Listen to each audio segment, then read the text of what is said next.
Jadi rukun sholat yang 13 di dalam mazhab Syafi'i ini dibagi menjadi 3. Yang pertama namanya rukun qalbi atau rukun qalbiyah, yaitu rukun yang dikerjakan oleh hati. Yang kedua rukun qauli atau rukun qauliyah, yakni rukun yang diucapkan dengan lisan dalam bentuk bacaan. Dan yang ketiga rukun fi'li atau fi'liyah, yakni rukun yang dikerjakan oleh seluruh anggota badan kita. Ini pembagian rukun 13 secara simpelnya. Yang pertama rukun qalbi, yakni rukun yang dikerjakan oleh hati. Apa itu? Niat. Karena hakikat niat itu fil qalbi, di dalam hati. Jadi kalau ada orang berniat di dalam sholat dengan hati tanpa melafalkannya, maka itu sudah mengesahkan ibadah sholat yang dia kerjakan. Apabila ada orang yang berniat dengan talafuz, dengan melafazkan saja, namun tidak mengikutkan hati, tidak hadir niatnya dalam hati, maka sholatnya justru menjadi batal. Namun dalam mazhab Syafi'i digabungkan kedua-duanya. Talafuz, melafazkan niat untuk membantu hati supaya ketika takbiratul ihram, niat itu betul-betul hadir di dalam hati. Jadi rukun qalbi itu hanya satu, yaitu niat di dalam hati. Namun niat ini terus menerus harus ada di dalam hati seorang musolli, yakni orang yang mengerjakan sholat, sampai dia salam, sampai selesai melaksanakan sholat. Sehingga kalau kita sedang mengerjakan sholat misalnya, lalu muncul keraguan-raguan dalam hati kita antara melanjutkan sholat atau membatalkan sholat, maka seketika sholatnya menjadi batal. Hal itu dijelaskan secara panjang lebar di dalam kitab Kifayatul Akhyar. Kalau kita misalkan ada orang yang sedang mengerjakan sholat fardu atau sholat sunnah, pada saat dia sedang mengerjakan sholat, lalu HP-nya berdering, HP-nya berbunyi, ada suara panggilan. Lalu muncul dalam hatinya keraguan, apakah akan membatalkan sholat, kemudian mengangkat HP-nya, menjawab panggilan, atau melanjutkan sholat. Nah, begitu muncul keraguan antara melanjutkan sholat atau membatalkan sholat, maka seketika sholatnya batal. Kenapa? Karena niatnya sudah tidak tegak lagi. Atau pada saat kita sedang mengerjakan sholat di rumah misalnya, baru kita mendapatkan 1 atau 2 rakaat saja, tiba-tiba ada orang mengucapkan salam atau mengetuk pintu. Begitu kita mendengar ketukan pintu, ucapan salam dari orang yang datang, lalu muncul 2 pilihan dalam hati kita, muncul keraguan.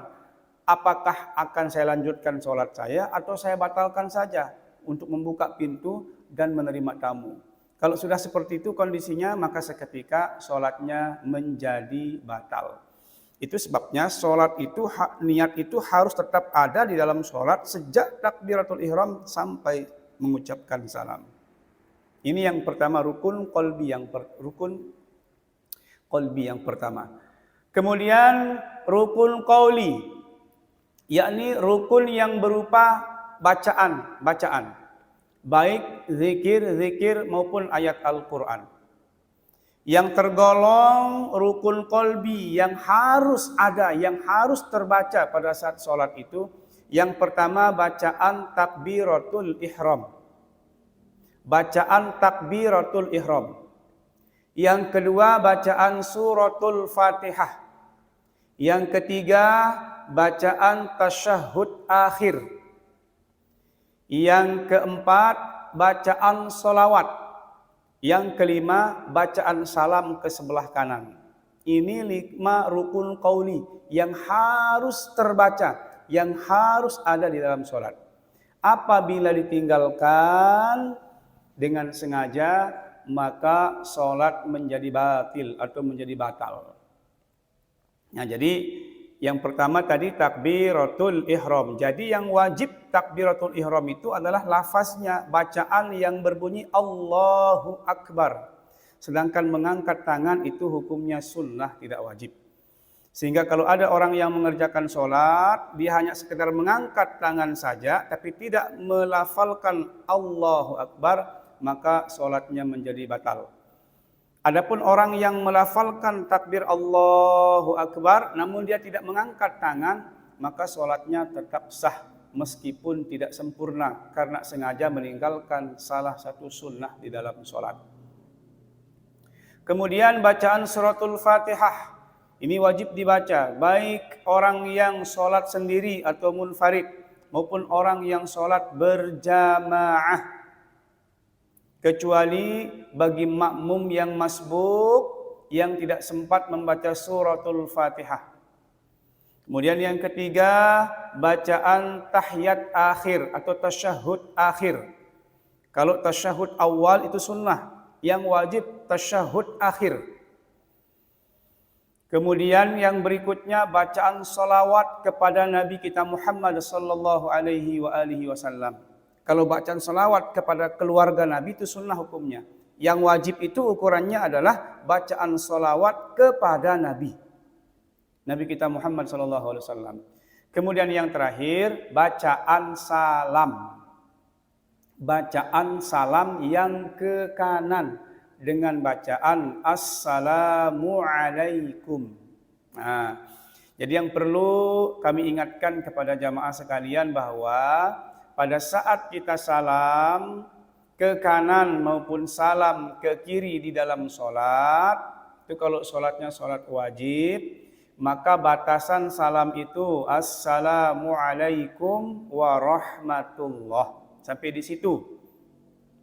Sehingga dalam mazhab Syafi'i ada kaifiatnya.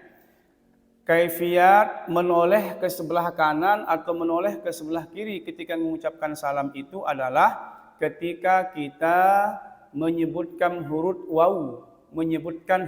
waw di dalam salam. Jadi kaifiatnya dalam mazhab Syafi'i itu assalamualaikum warahmatullah. Assalamualaikum warahmatullah. Itu kaifiatnya. Hingga salam ke kanan itu wajib, salam yang ke kiri itu hukumnya sunnah. Jadi ini 5 rukun qauli. Ini yang harus ada, ini yang wajib ada di dalam sholat. Kalau salah satunya tidak ada, maka sholat itu menjadi batal. Kemudian rukun fi'li, yakni rukun yang dikerjakan oleh anggota badan kita. Mana dia? Pertama, berdiri dengan tegak bagi orang yang mampu. Bagi orang yang tidak mampu karena ada halangan atau uzur syar'i, maka boleh duduk. Kalau tidak mampu juga, fa'alaihi jambin. Hendaknya dia berbaring. Ini kalau mengerjakan sholat wajib. Harus berdiri dengan tegak pada saat mampu. Tidak boleh kita duduk, apalagi tidur. Berbeda halnya kalau kita mengerjakan sholat sunnah. Kalau mengerjakan sholat sunnah, meskipun kita tidak punya uzur, boleh dikerjakan sholat sunnah itu dengan cara duduk. Hanya saja pahalanya setengah dari orang yang mengerjakan sholat sunnah dengan cara qiyam atau berdiri. Yang pertama. Yang kedua, ruku. Termasuk rukun di dalam sholat. Rukun fi'liyah. Ruku, ini yang wajib rukunya. Kalau bacaan subhana rabbiyal a'lanya sunnah.